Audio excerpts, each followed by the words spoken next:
Most people read the Bible like it's a shelf of separate books. You have creation over here, patriarchs over there, Exodus over here, the kings, prophets, exile, restoration, just all split apart like disconnected episodes. But that's not how scripture is built.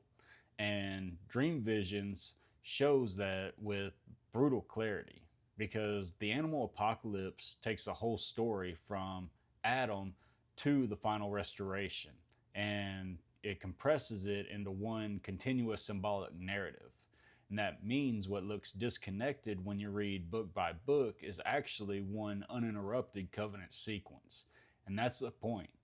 The Bible isn't a pile of religious material, it's one lawsuit arc. Dream Visions makes that plain.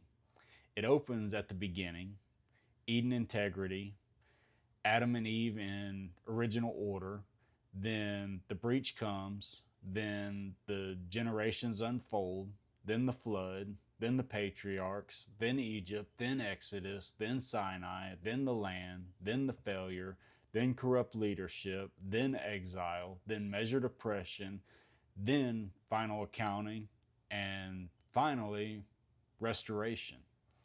That's not random symbolism, that's architecture. And the reason that it matters is because it proves the Bible has one governing legal spine running through all of it.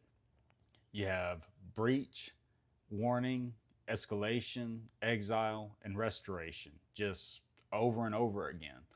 But here's where Dream Visions gets even heavier. It doesn't just show that people fail, it shows that the shepherds fail. The 70 shepherds are appointed over the flock during the exile period. And that means that they aren't merely foreign enemies crashing the story from the outside, they're part of a measured administration inside the judgment structure. And what do? They exceed their commission. They destroy more than what they're supposed to. They become guilty themselves. And that's massive because now the exile isn't just judgment on the flock, it becomes judgment on the shepherds too. And that means the covenant lawsuit isn't only against the openly wicked, it's also against those entrusted with administration who abuse their post. And now the whole Bible opens wider. Now, Egypt isn't just political oppression. Now, Assyria isn't just geopolitics. Now, Babylon isn't just empire. And now, corruption or corrupt priests and kings aren't just side characters. Everything is being pulled into one legal sequence.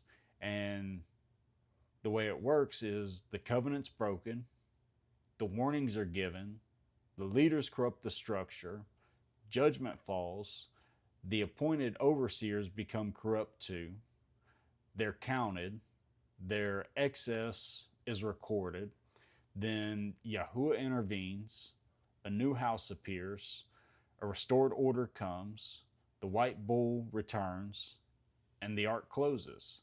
That's one story. And that's why Dream Visions matter so much. It proves the Bible isn't stitched together by theme alone, it's held together by structure. Not just sin and grace, not just fall and redemption. Those are true, but they're too vague. Dream Visions shows the harder spine, the covenant order, covenant breach, measured judgment, corrupt administration, final accounting, and restored dwelling. That's lawsuit logic across the entire canon arc. And once you see that, you can't unsee it. Now the prophets aren't random voices. Now the histories aren't disconnected records. Now the exile isn't just tragedy. Now the restoration isn't just hopeful poetry. It's all one case file, one covenant, one broken structure, one long legal arc, one final reckoning, and that's why dream visions, or that's what dream visions proves. The whole Bible isn't many stories trying to say similar things, it's one covenant lawsuit unfolding from Eden to restoration.